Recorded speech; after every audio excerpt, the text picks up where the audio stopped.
What's going on, guys? This is Tony from Strictly Better MTG. Tonight I'm starting our new series. It's going to be called Proxy Wars. We are going to be doing, starting this off with deck decks. I've got Monoblue Devotion and Devin has Teamer Midrange. We're going to get the deck decks up, and then afterwards we're going to do a Proxy War. We're going to play a match, 3 games, and see which one holds out to be better. Holds out to be top dog there. In this first one, we did these two for just our personal taste, something we'd like to see coming into Standard, as well as just experimenting with new cards. I saw Monoblue Devotion in New Standard and went, yes, I had to jump on this, which I have some thanks to people for their spoilers that I'm subscribed to. Thanks to you guys, I got these spoilers really early, ahead of the spoiler list, and that helped me have enough time to playtest and make this happen. Devin, and like I said, Devin's doing Teamer Midrange, and his is testing out a lot of the newer cards, like the Sarkin, the new Sarkin, the Tarkir, and a bit of a Super Friends build. It's got, I think he said like 8 or 9 Planeswalkers in there. Yeah, so it looks really good, it looks really fun, and I can't wait for us to get started on these Proxy Wars. But first we gotta get through these deck decks. So here is mine, my Monoblue Devotion. I started off with an aggro build, and it just didn't quite seem reliable enough and fast enough with Insole and Insole Artifact and Ornithopters and Darksteel Citadels and Springleaf Drums. There's plenty of ways we can probably make it happen, but I felt like you'd have to go outside of just blue and maybe delve into like green or white potentially as well to make that thing more reliable and realistic. And I wanted to stick with plain old Monoblue. So that's what I've done, and here's that list. We're starting off with 2-drops, no 1-drops. 1-drops are for decks that want to play fast. This is a mid-range / control. The only thing we want to do is let our opponents play into our hands. We gotta play nice and smooth, okay? So, we're gonna start off smoothly with 4 Omen Speakers. 2-drop, 1/3, scry 2, draw fix. Great. Coming on, we got, coming up next, we get 4 copies of Anticipate, 2 mana, scry 3, take 1, and put the rest on the bottom of your library. That is great. It's a miniature dig through time that, in my opinion, is actually better than dig through time, since it's going to be relevant on turn 2 as well as turn 6. Not only that, it helps fuel dig through time because it's going to be one of the cards that you're going to delve away later.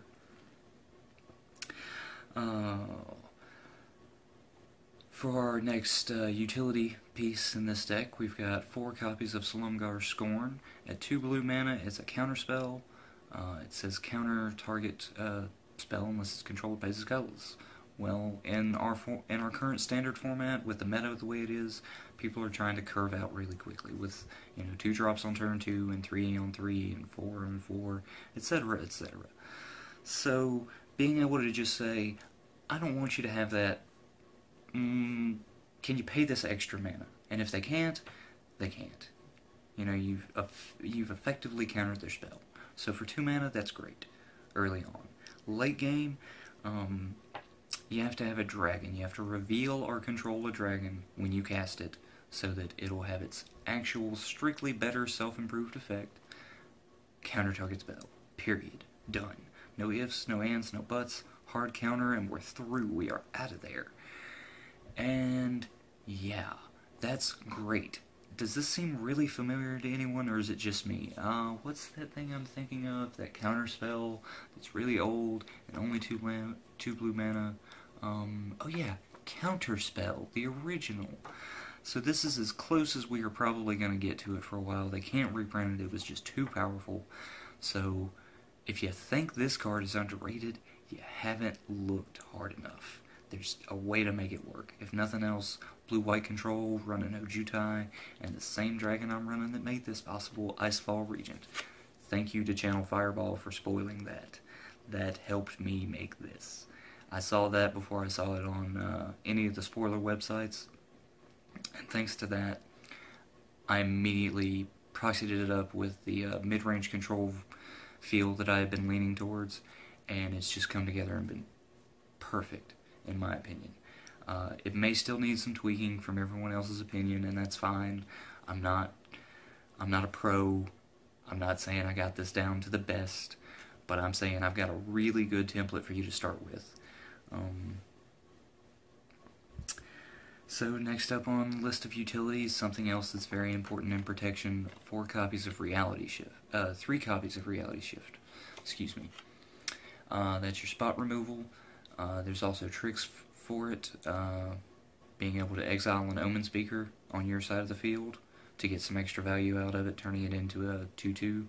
Maybe you get a land drop out of the way that you didn't need, which is kind of unlikely. You really need all your land drops most of the time until later game once you get your 6-7 mana.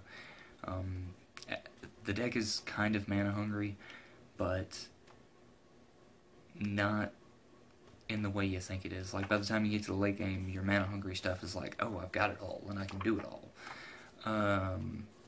And early game, everything's pretty efficiently costed, so you're usually just going out on curve with controlling and getting yourself ready to start playing the actual deck. So let's talk about the cards that actually let you play the deck. We get 4 copies of Monastery Siege. Now, some people are going to say, well, this doesn't actually do anything that helps you play the deck. Except that, 1, it's going to be something that sits out there for devotion. 2, it protects itself and all your guys by making their spells that would target them or yourself 2 colorless more to cast. And that's always the mode you're going to play it in first. You will always put this out there at 3 mana, hopefully on turn 3. Boom, Monastery Siege. I can't remember if it's dragons or cons for the actual effect, but it's that effect, boom, pass turn, go, and when it comes back to you, you're just ready to start going wide open with this after that. Because next up, you got Shorecrasher Elemental as a 4 of. 3 blue devotion, boom, instantly made devotion a possible thing again. Even if it's not my list, thanks to that, blue devotion is highly possible because we have a great, amazing 3-drop. Yeah, that just does all the things. It protects itself. It has a weakness. When it protects itself through exile, it's vulnerable while it's face down because it loses 3 devotion for you, and on top of that, it's 5 mana to flip it back up. So that's why you really need the Monastery Siege first.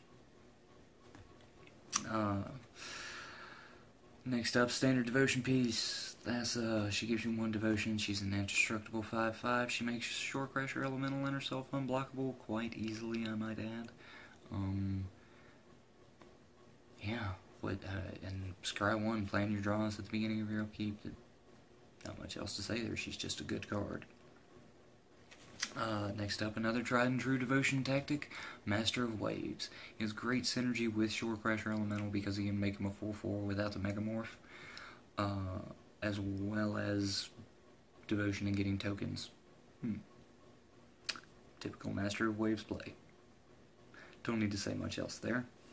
Moving on, we got Icefall Regent. Channel Fireball said this, it's reminiscent of Dungeon Geist. I don't recall Dungeon Geist seeing a devotion format of play. Yeah, because devotion came in Theros and it was out because of Innistrad, yeah. So, meh.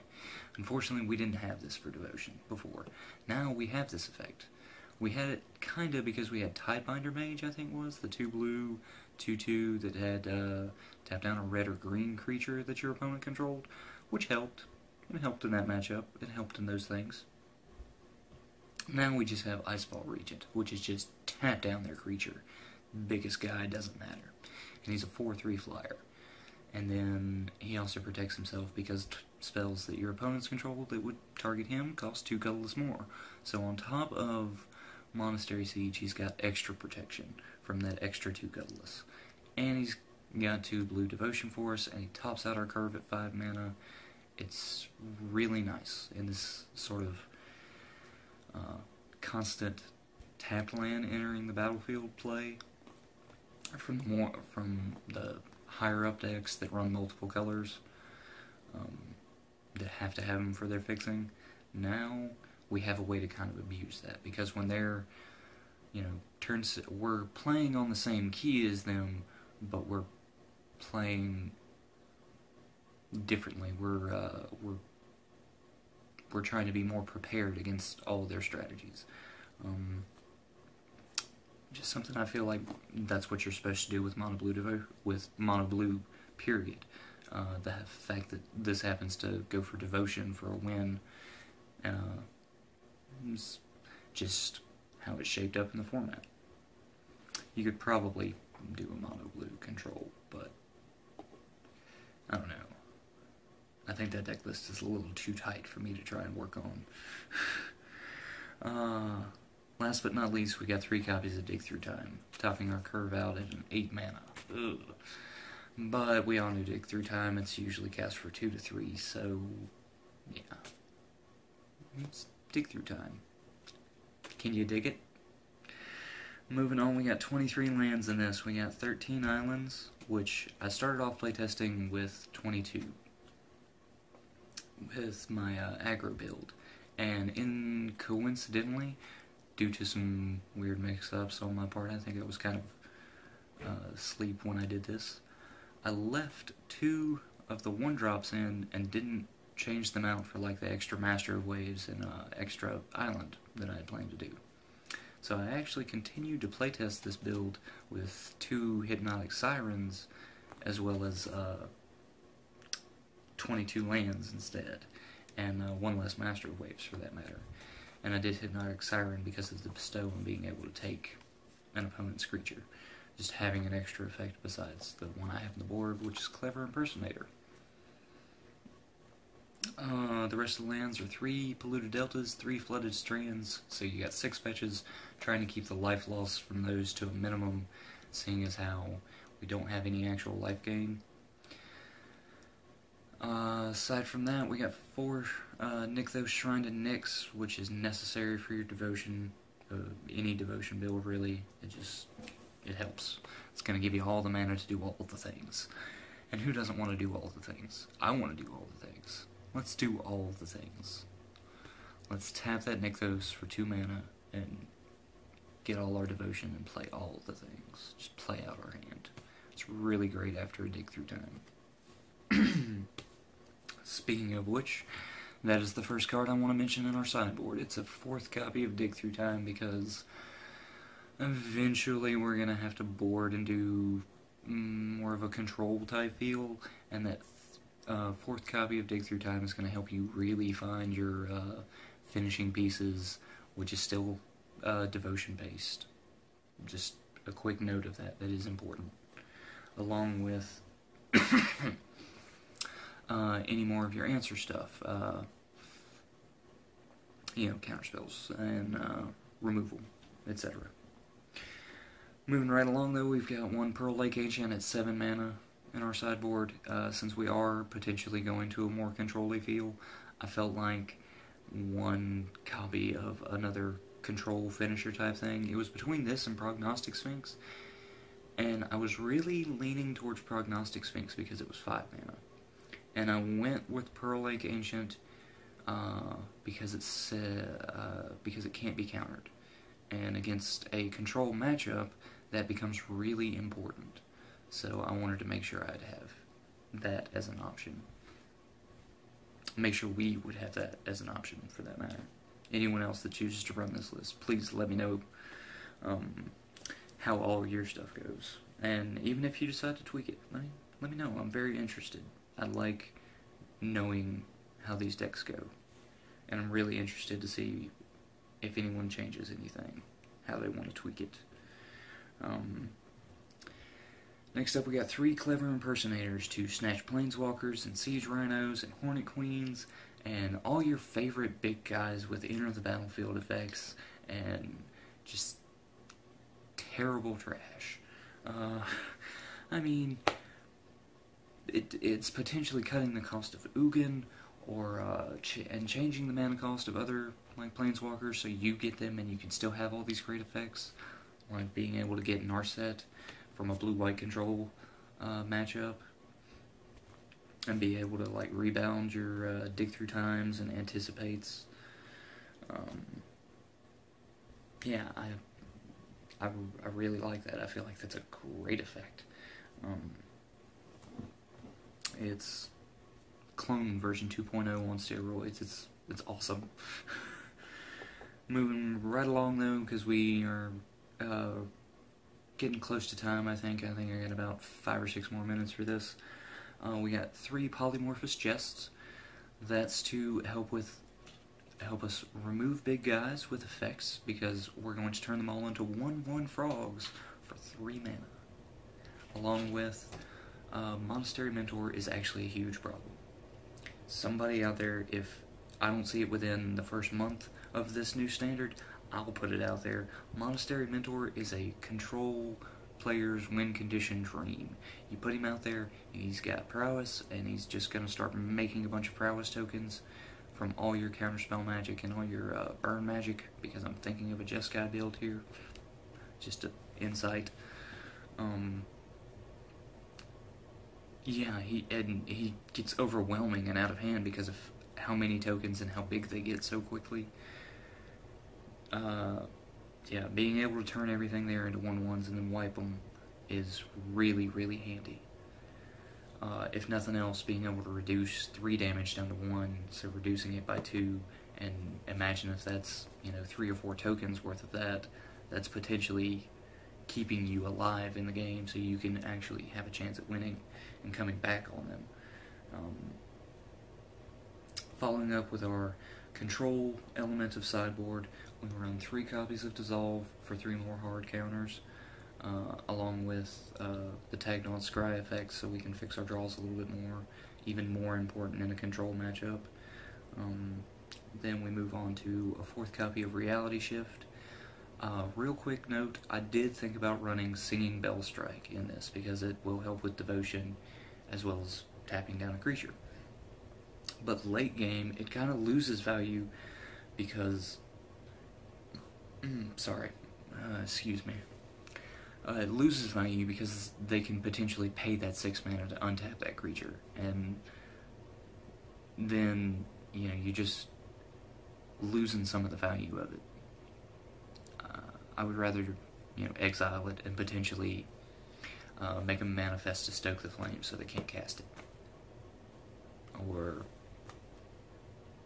I don't know, there's the drawback of potentially helping get a land out of their way that they didn't need. That's true. But really, in this format, land drops are actually very, very important. You want to get every single one of them. So just taking a land drop away can still be potentially game-changing. There's also Salumgar's Command in blue-black control, which has the ability to bounce a land. So being able to bounce a land, as well as like potentially taking away others through Reality Shift and having them get removed by being blocked and whatnot. It's really big to be able to take away a player's lands. And I mean, it sounds like an upside to be able to get it out of their way, but it's also a downside because now they don't get that land drop. Yeah. That's my opinion on it. Finishing off the sideboard, we get 3 copies of Disdainful Stroke, 3 more hard counters for the higher cost threats like board wipes that don't care about protection, or the Monastery Siege effect because they don't target us, so they're 5 mana and there's nothing you can do about it. So this is a way to try and help us keep on top of our counterspell effect to counter them, as well as planeswalkers and other big creatures, because there's so many big creatures. People cast Genesis Hydra for bleh, which actually now I'm making an idiot out of myself. You can't counter Genesis Hydra with Disdainful Stroke. It says converted mana cost 4 or greater, and Genesis Hydra's converted mana cost is 2. Oh well, that's why we have Salumgar's Scorn and Dissolves. There we go. Not only that, but Reality Shift. Everything you need. Toolbox. Yep. That's my Monoblue devotion list, folks. I tried to make it as toolboxy as I could. Tried to make it as efficient and solid. Very able to take on anything and kind of hold its own. And from playtesting, I've seen it do just that. I've seen it hold its own very well. So I think that's what comes next. We got Devin's deck tech, the teamer mid-range, and then we get to our first Proxy War episode. And we've already got our second episode planned. But for our third episode, I want to get in touch with the fans, with our viewers, our subscribers. Leave it down in the comments what you would like to see. Anything from standard, and give us a color selection and an archetype. That's what we're at. That's what I'm going to ask for. Color selection, archetype. You know, maybe you want to see another monocolored deck, or you want to see something that's dual colored, or one of the tricolor things like the shards. We didn't see shards in this set, which me and Devin both thought we were going to get. Here at Strictly Better MTG, we were really surprised and kind of disappointed in that. We were really hoping for those shards, but since we didn't get them, we're just going to make do and try and brew something up for you anyways. That's actually going to be our second Proxy Wars episode and deck techs. We're both trying to decide on, Devin would like to do Bant or Jund, and I'm thinking about doing Esper or Grixis. However, I had an idea earlier for a Naya tokens, and I really like the idea of it, so I'm thinking about trying to make that a thing. So yeah. However, we are still willing to take consideration into what our fans would like to see, so by all means, give us your opinion. What would, out of the 5 shards, what would you like to see done? Just pick an archetype, you know, and we'll try and put together a brew list. We can do it budget, or we can try and go hardcore, like tier 1 competitive. Leave it up to the viewers, you know? Let's give the people what they want. So, I'm gonna give you guys a good night and a funny cat video in the background for a moment. I'm gonna finish up this video with a reminder to like, share, and subscribe, and keep those comments coming. I've been seeing some great comments about how much y'all love Devin's videos, and I've got a lot of free time, so I'm trying to get in on this channel more. I had a small appearance in this startup for set review for Fate Reforged when we started, and I've been kind of absent. Devin covers most of the news, and I've just been sitting in here in my room, in my lab, brewing up things and proxying and testing, and it's been a lot of fun. And I'm happy that I can now finally share all the fruits of my labors with you guys. So let me know if there's anything else you want me to experiment with, any other archetypes or anything. I'd love to just do some straight up deck techs for you guys. Yeah, I hope you look forward to our Proxy Wars. I hope you look forward to these deck techs, and I hope they all help you out in some form or another. Thanks for watching, guys. You're great. I really appreciate all y'all's views. Y'all have a good night. This is Tony, signing off from Strictly Better MTG with Proxy Wars Deck Tech Monoblue Devotion. Can't you wait for 2 more days? Just two more days. And then you'll see Proxy Wars. Bum bum bum! Oh, thanks guys. It's been a great night. Y'all have a good one too.